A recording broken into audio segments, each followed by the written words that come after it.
The Great Divide. No winner, all losers. The story was written on 26/11. when the Mumbai terror attack was made and explores the devastating consequences of war between nations, showing that in conflict driven by pride and revenge, there are no true winners, only survivors left to rebuild from the ashes. The Great Divide. No winner, all losers. Chapter 1.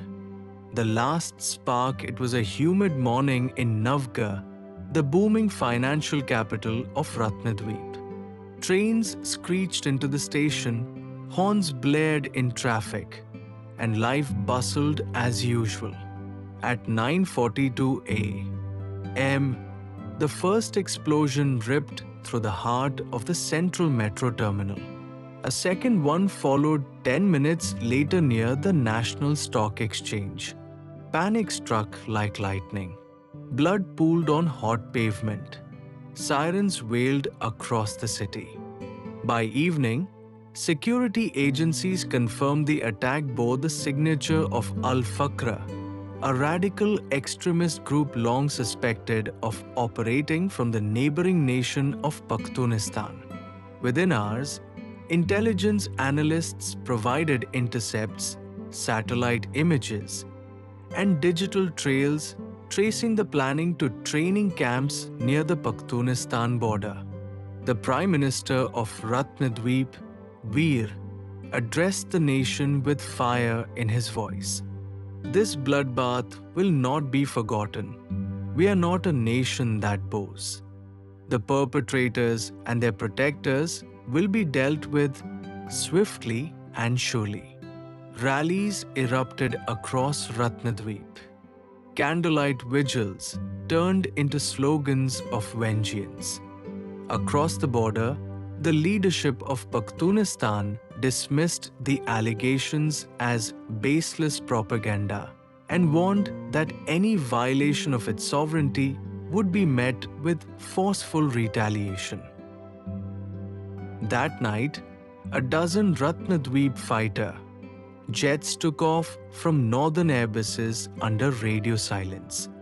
Just past midnight, the rumble of explosions echoed through the valleys of northern Pakhtunistan as precision-guided missiles struck 3 militant camps deep inside enemy territory.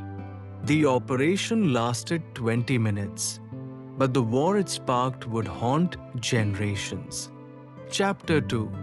The counter-strike. The early morning air over Khorabad, the capital of Pakhtunistan, was electric with fury. Emergency cabinet meetings were underway before dawn. Military convoys rolled through the streets. Civilians stocked up on essentials. The Prime Minister, General Ehsan Qureshi, a retired military strongman, addressed the nation. This is an act of war. Our sovereignty has been violated. The blood of Pakhtunistanis will not be cheap. We will respond, not just in kind, but in full. At 7:14 a.m., Pakhtunistan's artillery lit up the eastern frontier, shelling Ratnadweep's forward posts in Sharvak and Dolna sectors. By afternoon, dozens of villages along the border were under heavy fire. Civilians fled in thousands, carrying children, goats, and whatever belongings they could salvage. Ratnadweep's military command responded instantly. Counter-battery fire roared. Fighter jets soared across the line of conflict, engaging enemy aircraft in high-altitude dogfights. The body count began to rise. Soldiers, farmers, school children. No one was safe. Both governments sealed their airspace. Diplomatic staffs were recalled. Emergency war budgets were passed. Social media went dark in border regions. Television anchors in both nations shouted patriotism. Songs of glory drowned out warnings of doom. By the end of the week, over 200 soldiers were dead. Cities like Ravipur, Mirsabad, and Dakshini Nagar began preparing for air raids. Bomb shelters were dusted off. Hospitals shifted into war mode. The conflict, once contained, was spilling beyond the border. The United Nations appealed for restraint. China, Russia, and the United States offered mediation. But neither Ratnadweep nor Pakhtunistan was listening. Each believed victory was near. Each forgot the cost. Chapter 3. The line of control burns by the 10th day. The once contested border between Ratnadweep and Pakhtunistan, long called the line of control, had transformed into a deadly ribbon of flame and steel. Shells rained by the minute. Trenches were dug into frozen ground. Blood mingled with mud. The mountains of Sharvak Valley echoed with cannon fire from both sides. In the snowy heights, Ratnadweep's elite Kavach brigade pushed forward under cover of darkness, capturing 3 forward posts. Pakhtunistan retaliated with night raids by its notorious Falak Commando unit, striking supply lines and capturing prisoners. The border was no longer static. It was alive, violent, and unforgiving. Villages in both territories turned into ghost towns. Entire districts were evacuated. Schools closed indefinitely. Livestock lay dead in fields riddled with shrapnel. The once thriving Zinar Highway, a vital trade route, was reduced to rubble by drone strikes and mortar fire. But the real danger was not in the villages or the forests, it was in the skies. Pakhtunistan's Air Force launched a bold midday strike on Rohanga, a forward operating base deep inside Ratnadweep. Though radar systems intercepted the incoming fighters, 2 missiles breached defenses and hit a munitions depot. The explosion was visible for miles. That same evening, Ratnadweep responded with surgical air raids on a Pakhtunistan military logistics hub in Darakshan. Fighter pilots flew at treetop levels through narrow valleys, avoiding radar. The base was obliterated. Hundreds of soldiers and technicians were killed in their sleep. The war had escalated from retaliatory strikes to full-scale military operations. But that wasn't all. In the political corridors of both nations, there was growing talk of achieving decisive results. On state-run media, generals claimed they were 10 days from victory. But intelligence analysts warned of a darker path. Both armies had moved short-range nuclear-capable systems closer to their borders. It was no longer a distant nightmare. It was a button away. Meanwhile, world capitals were panicking. The United Nations Security Council convened an emergency meeting. China, with strategic ties to both nations, urged restraint but quietly moved troops near its southern borders. Russia dispatched an envoy to mediate. The United States, caught between strategic alliances and humanitarian concern, publicly urged ceasefire while preparing military evacuations from embassies in both nations. In Ratnadweep's Navgal, Prime Minister Veer met with the National Security Council behind closed doors. Intelligence agencies showed chilling satellite footage.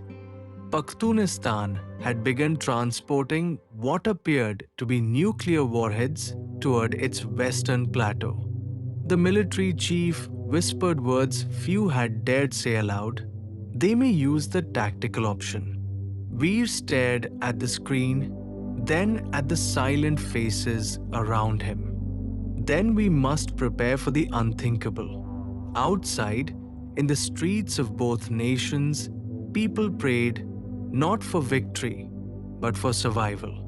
The line of control was no longer a border. It had become a graveyard. Chapter 4. The expanding front, the war between Ratnadweep and Pakhtunistan, was no longer confined to the line of control. It had metastasized, spilling into deserts, cities, and seas. What began as a border conflict had become a theater of total war. In the arid expanse of the Tharnik Desert, columns of tanks clashed under a blazing sun.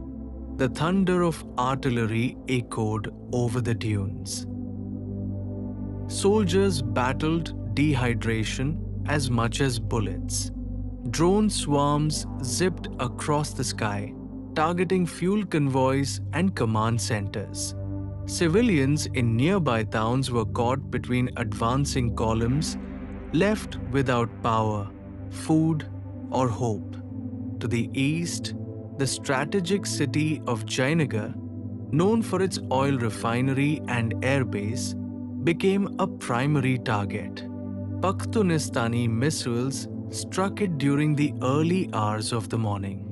Fire engulfed its storage tanks.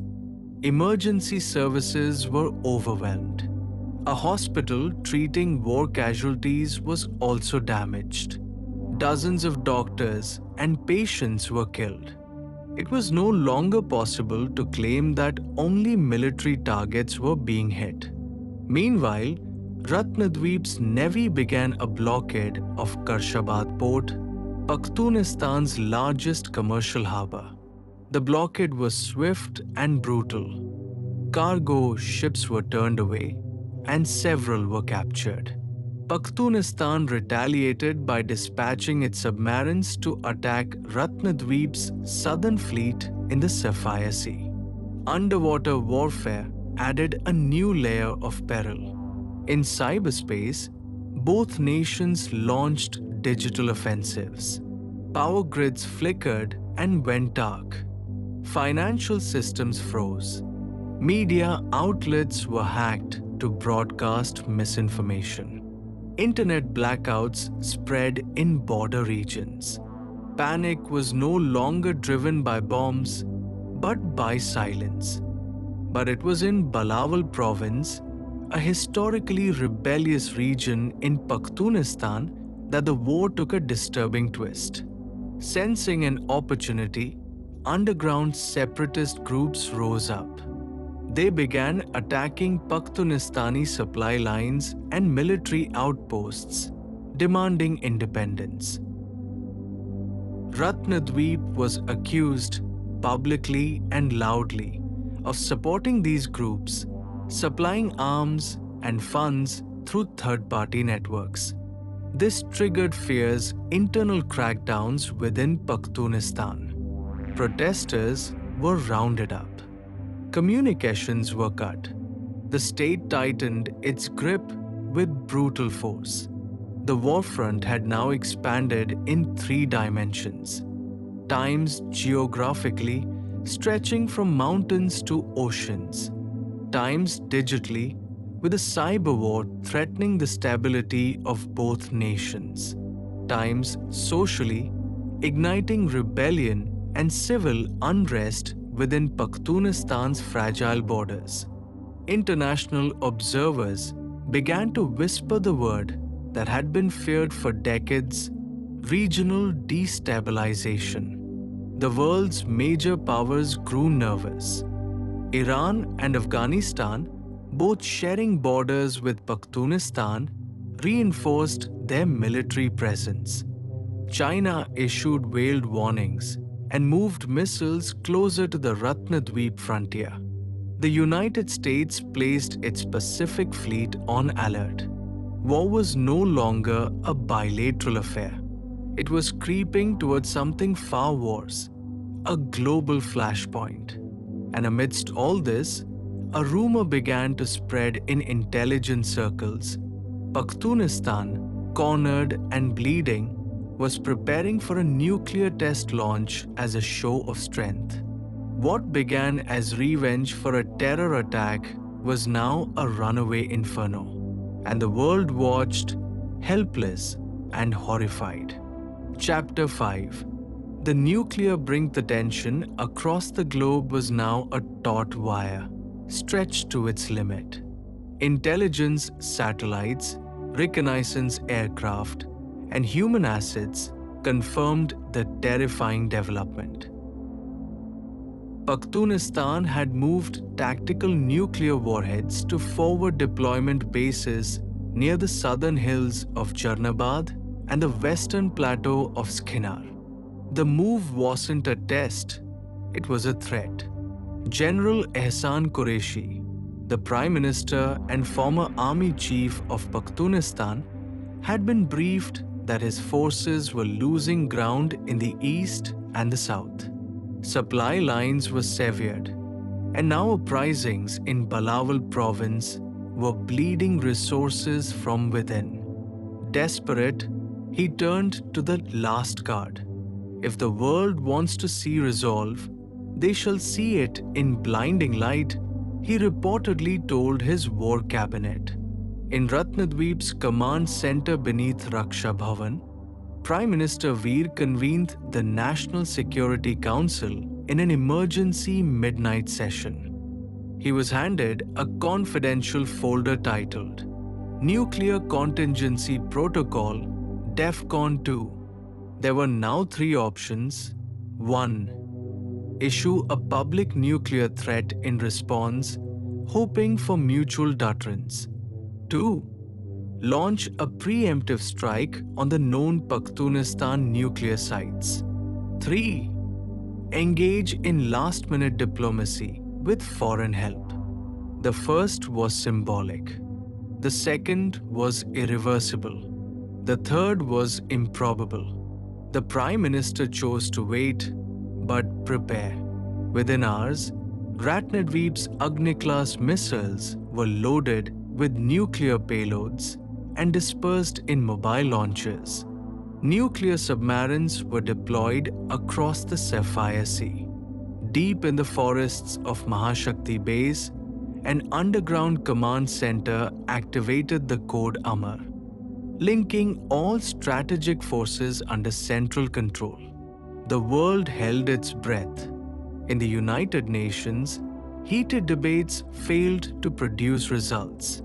Vetoes were exchanged. Humanitarian corridors remained blocked.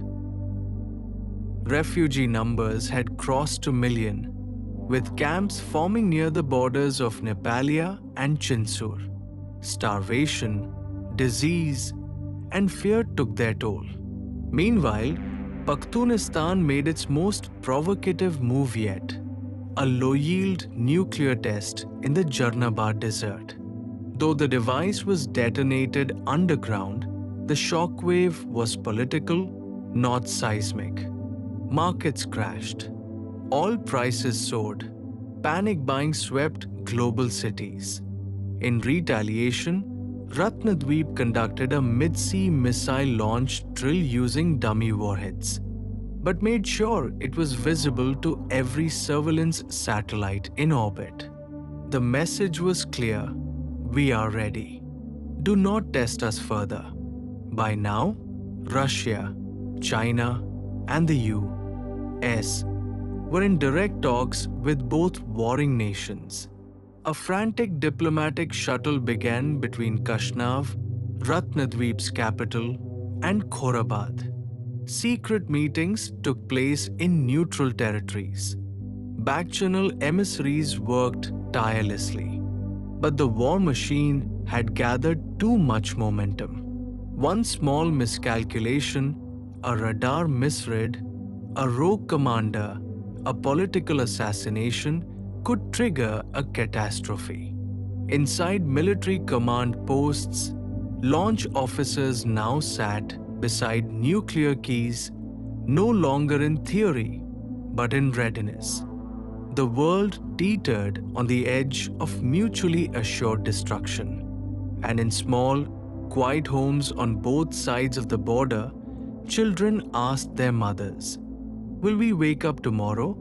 Chapter 6, Fire and Fallout. The moment came not with a declaration, but with a flash. At 3:47 local time, a tactical nuclear weapon was launched by Pakhtunistan toward the Ratnadweep Army's 3rd Corps encampment near the Kavir Ridge, a disputed border zone. The missile, small by strategic standards, detonated 300 meters above the ground, vaporized everything within a 2-kilometer radius. Over 9,000 soldiers, engineers, and medics were killed instantly. It was the first use of a nuclear weapon in combat since Hiroshima and Nagasaki. The world changed in that moment. News agencies hesitated to report it. Emergency broadcasts were jammed. The mushroom cloud was captured by a weather satellite and leaked to civilian networks. Within minutes, international condemnation thundered through the media. The United Nations Security Council went into permanent session. Markets froze. Airspace shut down. Panic hit global capitals like a tsunami. But in Ratnadweep, there was no time for diplomacy.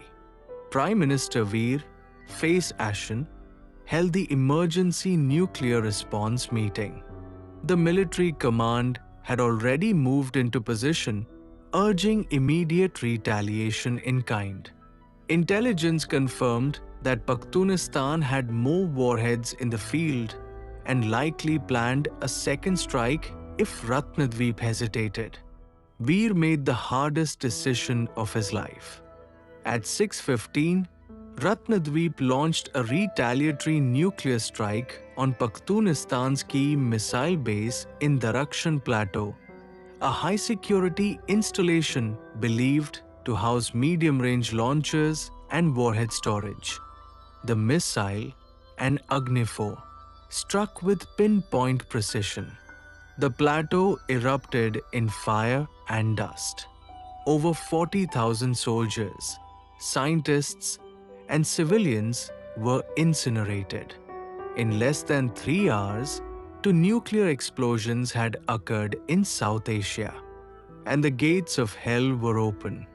The fallout radiation clouds began drifting westward from Kavir Ridge and eastward from Darakhshan. Border villages were abandoned en masse. In both countries, people lined up at pharmacies for iodine tablets. Many hospitals had already collapsed or were treating burn victims in parking lots. In some areas, electricity grids failed from electromagnetic pulses. In Balawal province, separatists declared unilateral independence amidst the chaos. Pakhtunistan's central government, stunned by the double blow, could not respond. Riots broke out in Khorabad and Jainagar. Citizens blamed their own governments for the descent into madness. Civil unrest turned into violence. Police stations were overrun. Curfews were declared. In refugee camps, children coughed blood. Food trucks were looted. Panic bred despair. International agencies finally broke through with humanitarian corridors. China, fearful of fallout drifting into its western cities, deployed thousands of troops to seal its borders. Iran and Afghanistan declared martial law near their eastern zones. Russia and the United States, despite being rivals, coordinated limited airlifts of medical supplies. The war was no longer about strategy or victory. It was about survival, and the leaders of both nations, Veer and Qureshi, now faced their deepest reckonings. Once hailed as defenders of sovereignty, they were now called murderers of their own people. The fire had been lit. The fallout had begun. Chapter 7. Ashes and Surrender. The war had reached its inevitable truth. Not conquest, not glory, not victory, but ashes. In Pakhtunistan, the once defined General Ehsan Qureshi appeared on state television after 3 days of absence. His uniform was rumpled, eyes hollow. Behind him, the flag of his nation hung limp. To our people, to the world, we acknowledge our grievous error. That was all he could say before the broadcast was cut. Within hours, Qureshi was deposed in a silent military coup. A transitional military council, backed by the remaining civilian leadership, took control. Their first act was to send an encrypted message to Ratnadweep via a neutral nation. We seek ceasefire. We surrender unconditionally. The message reached Raksha Bhavan at 4:12 a.m. Prime Minister Veer, who hadn't slept for 72 hours, quietly nodded. He whispered, "Finally." Yet there was no celebration. No cheers in the war rooms. Only silence, like the moment after a funeral.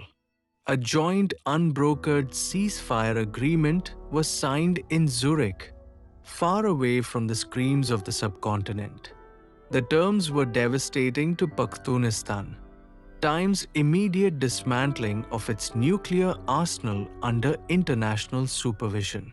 Time's opening of borders for humanitarian aid and refugee return. Time's recognition of Balawal province's autonomy, though not full independence. Time's war reparations in oil and mineral rights to be paid over 30 years. Time's demilitarization of the line of control under UN observation. For Ratnadweep, the political cost was immense. Times over 150,000 soldiers and civilians dead. Times 4 major cities damaged by missile attacks. Times long-term environmental damage from radiation zones. Times an economy pushed into recession due to war spending and market collapse. Times domestic unrest over the decision to retaliate with nuclear force. No one had won. Ashes everywhere. Entire towns in the Kavir region were declared permanently uninhabitable.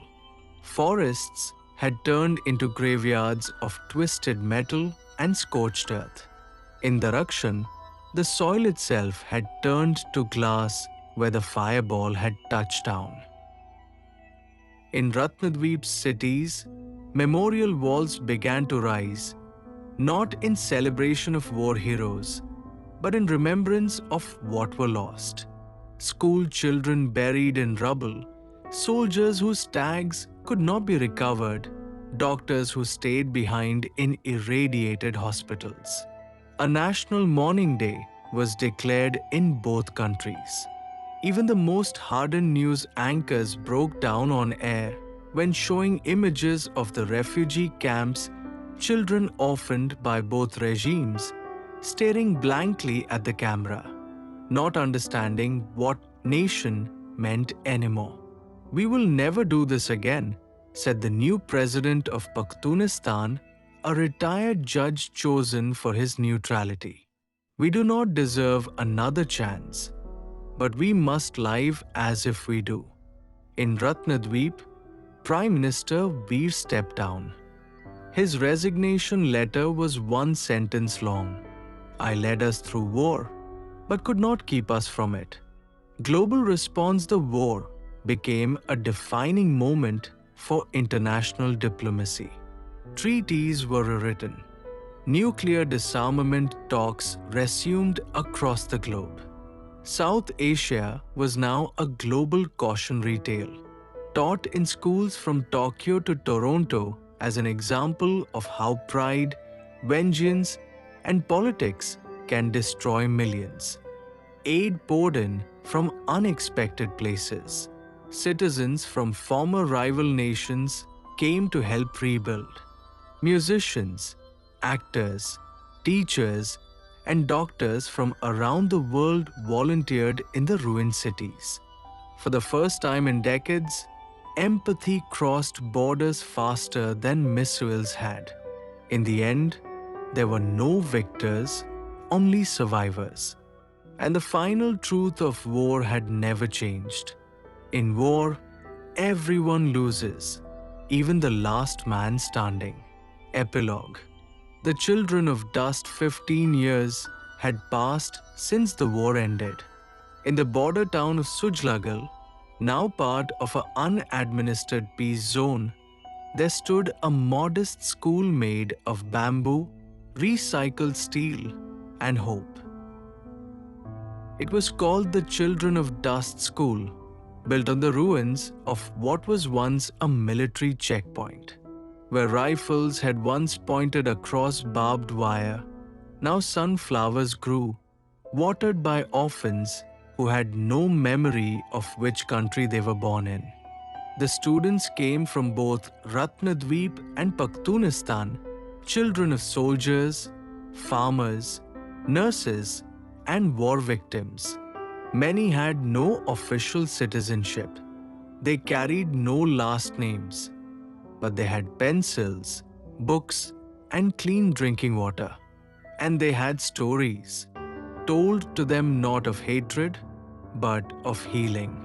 Their teacher, Rehana Sena, was a woman who had lost her brother in the Cover Ridge blast and her husband in the Darakshan counter-strike.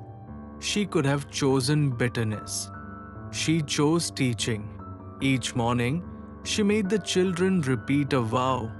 We are the children of dust. But from dust grows life. We will not let war define us.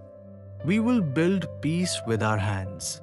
The school had no flag, only a mural painted by children of two hands reaching toward each other across a broken wall, joined by a single flower. The new world both nations had changed. Ratnadweep had transitioned into a coalition-led democracy, with war veterans now leading environmental cleanup and disaster recovery programs. Pakhtunistan, under international supervision, had disarmed fully and focused on rebuilding its shattered economy.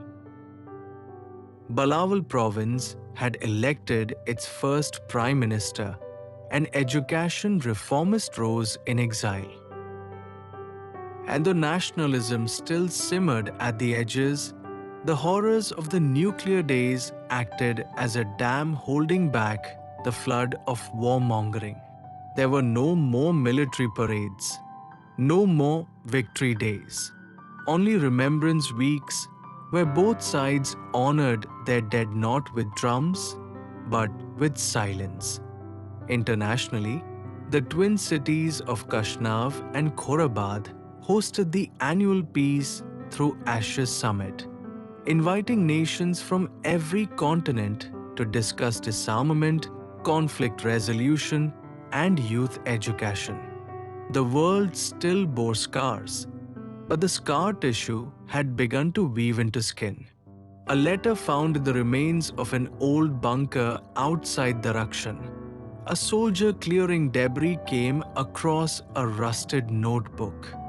Inside was a letter, never sent, addressed to the child I'll never meet. It read, I don't know your name, and I never will. I hope you never wear a uniform. I hope you never have to shout slogans. I hope the only battles you fight are for love, truth, and kindness. If you are reading this, we failed. But maybe you can forgive us. The letter now sits framed in the Children of Dust School, not as a relic, but as a promise. In war, there are no winners, only graves and memories. But in peace, there are children and stories and dreams. Great divide, no winner, all losers. The story was written on 26/11. when the Mumbai terror attack was made and exposed the devastating consequences of war between nations, showing that in conflict driven by pride and revenge, there are no true winners, only survivors left to rebuild from the ashes.